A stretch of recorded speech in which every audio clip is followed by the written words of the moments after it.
నమస్తే. ఈరోజు కరెంట్ అఫైర్స్‌లో ముఖ్య టాపిక్స్ ఏమున్నాయో హైలైట్ చూసుకుందాం. ఇటీవల వార్తల్లో నిలిచినటువంటి కాన్హా లేదా కున్హా నేషనల్ పార్క్ అనేది వార్తల్లో నిలిచింది. ఈ కున్హా లేదా కాన్హా నేషనల్ పార్క్ అనేది మధ్యప్రదేశ్‌లో ఉన్నటువంటి ఒక నేషనల్ పార్క్. ఎందుకు ఈ పార్క్ మనకు వార్తలు నిలిచిందంటే 2022లో కేంద్ర ప్రభుత్వం ప్రాజెక్ట్ చీతా అనే పేరుతో అంటే మనకి ఇక్కడ లియోపోర్డ్ టైగర్ 2 రకాలు పులి, చిరుతపులి రెండిటికి తేడా ఉంది. టైగర్ అంటే పులి లేదా పెద్ద పులి, లియోపోర్డ్ అంటే చిరుతపులి. అంటే పులి కన్నా చిరుతపులి అనేది చిన్నదిగా ఉంటుందని మనం లియోపోర్డ్ అంటే ఇంగ్లీష్లో. అయితే భారతదేశంలో లియోపోర్డ్స్ లేదా చిరుతలు అనేవి అంతరించిపోతున్నాయి కాబట్టి ఈ లియోపోర్డ్స్ లేదా చిరుతపులను సంఖ్య పెంచాలనే ఆలోచనతో ఆఫ్రికా ఖండంలో ఉన్నటువంటి నమీబియా అనే దేశంతో సౌత్ ఆఫ్రికా దేశంతో కేంద్ర ప్రభుత్వం ఒప్పందం కుదుర్చుకుంది. ఏంటంటే ఎక్కువగా మన నమీబియా మరియు ఆఫ్రికాలో చిరుతపుళ్ళు ఎక్కువగా ఉంటాయి. ఆ దేశం నుంచి చిరుతపుళ్ళు కొన్ని తెచ్చి ఇక్కడ నేషనల్ పార్క్ అయినటువంటి కన్హా నేషనల్ పార్క్లో పెంచడం జరిగింది. అక్కడ ఆ చిరుతపుళ్ళు కొన్ని పిల్లలకు జన్మనివ్వడం జరిగింది. ఆ విధంగా చిరుతపుళ్ళ సంఖ్యను పెంచడం కోసం కేంద్ర ప్రభుత్వం ప్రాజెక్ట్ చీతాను ప్రవేశపెట్టింది. ఇక్కడ బిట్ ఏంటంటే భారతదేశంలో ప్రస్తుతం చిరుతపుళ్ళు 53 ఉన్నాయి. ఈ 53 చిరుతపుల్లో రీసెంట్గా జ్వాల అనే చిరుతపులి చూసుకోండి. జ్వాల, ఆ చిరుతపులి పేరు జ్వాల. జ్వాల అనే చిరుతకు 5 పిల్లలకు జన్మనిచ్చింది. 5 చిన్న చిరుతలకు జన్మనిచ్చింది. అందుకు ఇది వార్తలు నిలిచింది. చిరుతలు మన ప్రారంభంలో నమీబియాని తెచ్చుకున్నాం. తర్వాత రెండో దశలో సౌత్ ఆఫ్రికా నుండి కొన్ని చిరుతలు తెచ్చుకున్నాం మనం.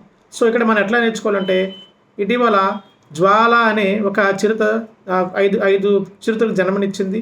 ఆ జ్వాల అనే చిరుత అనేది ఏ నేషనల్ పార్క్లో జన్మనిచ్చిందంటే కాన్హా నేషనల్ పార్క్ లేదా Kunha national park. Kanha national park మధ్యప్రదేశ్లో ఉంది. ఈ నేషనల్ పార్క్ దగ్గరగా ఉన్న నది పేరు బంజారా. ఈ పార్క్ అనేది బంజారా నది ఒడ్డున ఉంది. ఇది మధ్యప్రదేశ్లో ఉంది. అలాగే ఇక్కడ జ్వాల అనే ఒక చిరుత చిన్న చిరుతలకు జన్మనివ్వడం కూడా జరిగింది. చిరుతల ప్రాజెక్ట్ 2022లో ప్రవేశపెట్టారు లియోపోర్డ్ ప్రాజెక్టు. అలాగే మొదటిగా నమీబియా నుంచి కొన్ని చిరుతలు తెచ్చుకున్నాం. రెండో దశలో సౌత్ ఆఫ్రికా నుండి కొన్ని చిరుతలను తెచ్చుకున్నాం. అలాగే ఆఫ్రికా చిరుతలు ఎక్కువగా ఉన్నటువంటి దేశం సౌత్ ఆఫ్రికా. ఆసియా చిరుతలు ఎక్కువగా ఉన్నటువంటి దేశం ఇరాన్. చూసుకోండి, ఆఫ్రికా చిరుతలు, ఆసియా చిరుతలు 2 రకాలు. ఆఫ్రికా చిరుతలు ఆసియా చిరుతల కన్నా చాలా పెద్దవిగా ఉంటాయి. అయితే ఈ ఆఫ్రికా చిరుతలు ఎక్కువగా ఉన్న సౌత్ ఆఫ్రికా అయితే ఆసియా చిరుతలు ఎక్కువగా ఉన్నటువంటి దేశం ఇరాన్గా ఇక్కడ మనం చెప్పుకోవచ్చు. సో ఇది ఒకటి మనకు వార్తల్లో నిలుస్తుంది. అయితే రీసెంట్గా ఆఫ్రికా దేశం చిరుతలను మరో నేషనల్ పార్క్లో కూడా పెంచడం జరుగుతుంది. ఆ నేషనల్ పార్క్ గాంధీ సాగర్ వన్యప్రాణి సంరక్షణ కేంద్రంలో కూడా ఈ లియోపోర్డ్స్ని పెంచడానికి అనుకూలంగా ఉన్నటువంటి మరో ప్రాజెక్టుగా మనం చెప్పుకుంటాం. అది ఏ పార్క్ అంటే గాంధీ సాగర్ నేషనల్ పార్క్. అది మధ్యప్రదేశ్లో ఉంది. గాంధీ సాగర్ నేషనల్ పార్క్ మధ్యప్రదేశ్లో ఉంది. కాన్హా నేషనల్ పార్క్ మధ్యప్రదేశ్లో ఉంది. ఈ 2 కూడా ఆఫ్రికా చిరుతలను ఈ నేషనల్ పార్క్లో పెంచడం జరుగుతుంది. అలాగే తీసుకుంటే ఇటీవల ఏ చిరుత 5 పిల్లలు జన్మించిందంటే జ్వాల అనే చిరుత. ఆ చిరుత పేరు జ్వాల. అలాగే గాంధీ సాగర్ నేషనల్ పార్క్ ఏ నది ఒడ్డున ఉందంటే చంబల్ నది ఒడ్డున ఉంది, మధ్యప్రదేశ్లో ఉంది. కాన్హా నేషనల్ పార్క్ అనేది బంజారా నది ఒడ్డున ఉంది, ఇది మధ్యప్రదేశ్లో ఉంది. ఇది వార్తల్లో నిలిచినటువంటి అతి ముఖ్యమైన అంశం. మరో వ్యక్తి ఇటీవల కేఎన్ ఫణిక్కర్ అనే ప్రముఖ మేధావి మరణించారు. కేఎన్ ఫణిక్కర్ ఈ కేఎన్ ఫణిక్కర్ అనే ప్రముఖ మేధావి. ఇతను ప్రముఖంగా మలబారు యొక్క విప్లవం మనకు తెలుసు. కేరళలో జరిగినటువంటి మలబార్ విప్లవం మనందరూ తెలుసు. ఆ మలబార్ తిరుగుబాటు కోసం చరిత్ర రాసి ఆ మలబార్ తిరుగుబాటును భారతదేశం అంతటికి కూడా ఆ చరిత్రను తెలియజేసినట్లు గ్రంథం రచించిన వ్యక్తి ఎవరంటే కేఎన్ ఫణిక్కర్. ఇతను కేరళ రాష్ట్రానికి చెందినవాడు. ఇతను రాసిన ప్రముఖ పుస్తకాలు ఏంటంటే Malabar rebellions, against lord and state, Malabar rebellion అనే 2 గ్రంథాలను కూడా కేఎన్ ఫణిక్కరే రచించారు. ప్రముఖ చరిత్రకారుడిగా కూడా చెప్పుకుంటాం. ఇతను ఏ రాష్ట్రం చెందినవాడంటే మన కేరళ రాష్ట్రానికి చెందినవాడు. ఇటీవల ఫణిక్కర్ వార్తల్లో నిలిచినటువంటి అంశం అది. అలాగే రీసెంట్గా భారతదేశం టూరిజంపై ఏ దేశంతో ఒప్పందం చేసుకుందంటే టూరిజం పైన భారతదేశం జర్మనీ దేశంపై ఒప్పందం చేసుకుంది.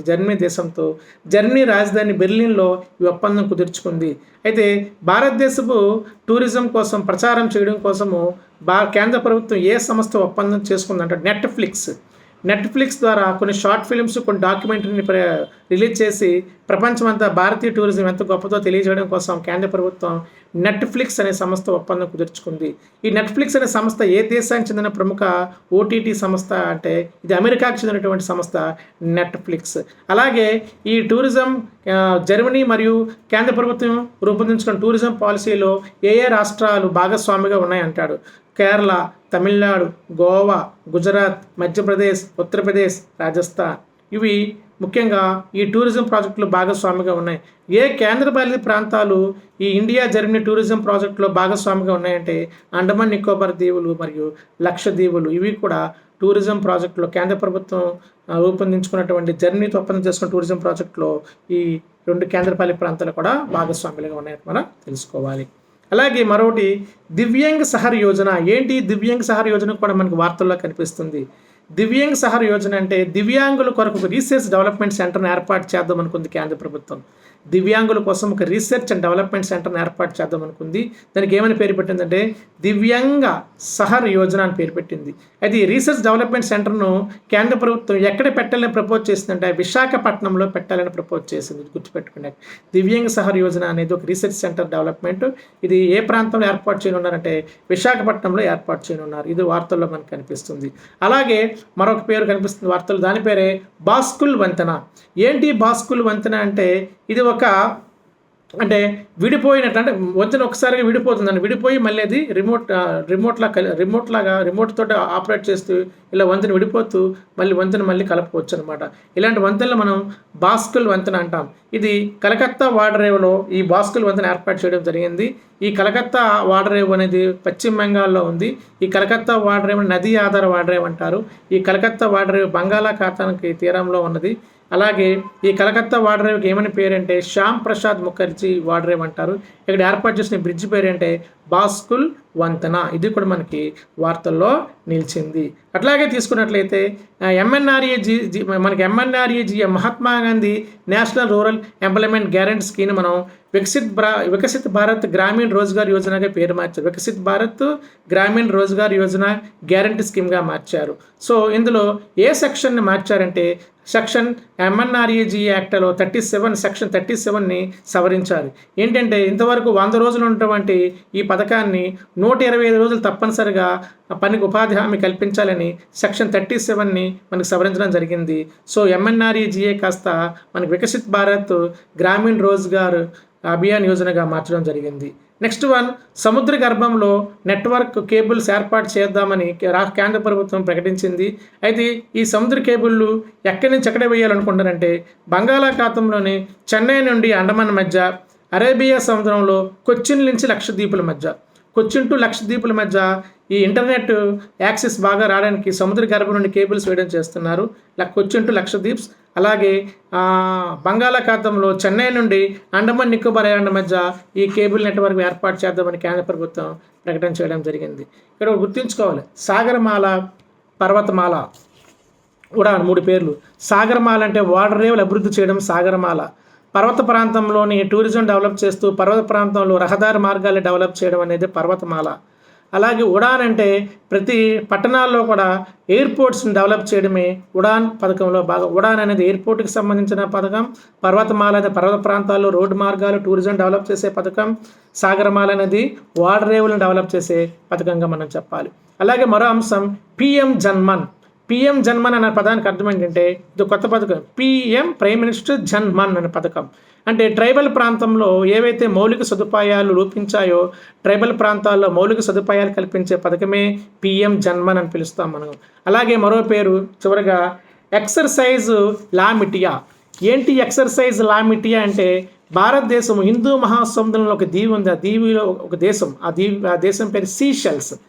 భారతదేశం సీషెల్స్తో త్రివిధ దళాలతో ఒక ఎక్సర్సైజ్ నిర్వహించింది. 12 రోజుల పాటు త్రివిధ దళాలతో భారతదేశము సంయుక్త త్రివిధ దళాలతో సీషెల్ దేశం యొక్క ఆర్మీతో సంయుక్తంగా కొన్ని విన్యాసాలు చేసింది.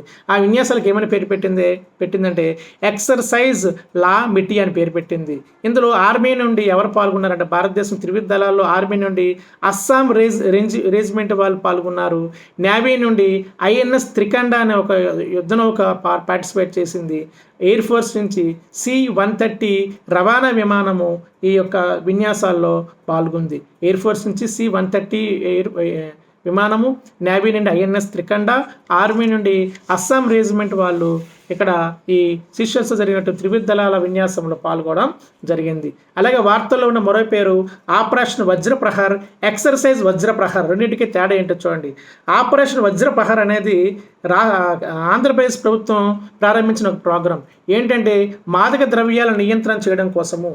మాదక డ్రగ్స్ ఎక్కువగా భారతదేశంలో ఎక్కువగా వినియోగిస్తున్నట్లు, అందులో ఆంధ్రప్రదేశ్లో తెలంగాణ రాష్ట్రాలు ఎక్కువ డ్రగ్స్ వాడుతున్నట్లు సర్వేలు ఉన్నాయి. కాబట్టి ఆంధ్రప్రదేశ్ ప్రభుత్వము ఆపరేషన్ వజ్రప్రహర్ అనే పేరుతో ఈగల్ అనే టీంని ఏర్పాటు చేసింది. అంటే మాదక ద్రవ్యాలు డ్రగ్స్ నిరోధించడం కోసం చెక్ పోస్టులు ఏర్పాటు చేసి నియంత్రించేలా చాలా వరకు కొన్ని ప్రోగ్రామ్స్ను, యాక్టివిటీస్ని ఏర్పాటు చేసుకుంది రాష్ట్ర ప్రభుత్వం, ఆంధ్రప్రదేశ్ ప్రభుత్వం. దానికి ఏమైనా పేరు పెట్టిందంటే ఆపరేషన్ వజ్రప్రహర్.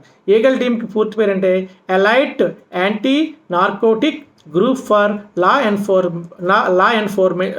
ఎన్ఫోర్స్మెంట్. ఈగల్ అనే సంస్థ పూర్తి పేరు ఏంటంటే elite anti narcotic group for law enforcement. అంటే ఆంధ్రప్రదేశ్లో మాదక ద్రవ్యాల నియంత్రణ కోసం ఏర్పాటు చేసినటువంటిది ఈగల్ టీం. దీనికి ఏమైనా పేరు పెట్టామంటే ఆపరేషన్ వజ్రప్రహర్గా పేరు పెట్టడము జరిగింది. అట్లాగే సేమ్ ఎందుకు చెప్పానంటే ఆపరేషన్ వజ్రప్రహర్ వేరు, ఎక్సర్సైజ్ వజ్రప్రహర్ వేరు. ఎక్సర్సైజ్ వజ్రప్రహర్ అనేది అమెరికా మరియు ఇండియా సంయుక్త సైనిక విన్యాసాలకు పెట్టిన పేరు ఎక్సర్సైజ్ వజ్రప్రహర్. కానీ ఆపరేషన్ వజ్రప్రహర్ అనేది ఆంధ్రప్రదేశ్లో మాదక ద్రవ్యాల ఏరివేత కోసం ఏర్పాటు చేసిన ఒక యాక్షన్ ప్లాన్. అలాగే ఎక్సర్సైజ్ వజ్రప్రహర్ అనేది ఇండియా అమెరికా సంయుక్త విన్యాసాల కోసం పెట్టిన పేరు. ఈ 16వ ఎడిషన్ ఈ విన్యాసాలు హిమాచల్ ప్రదేశ్లో జరిగాయి. ఇది ఎక్సర్సైజ్ వజ్రప్రహర్. ఇవి ఈరోజు ముఖ్యమైన కరెంట్ అఫైర్స్. నమస్కారం.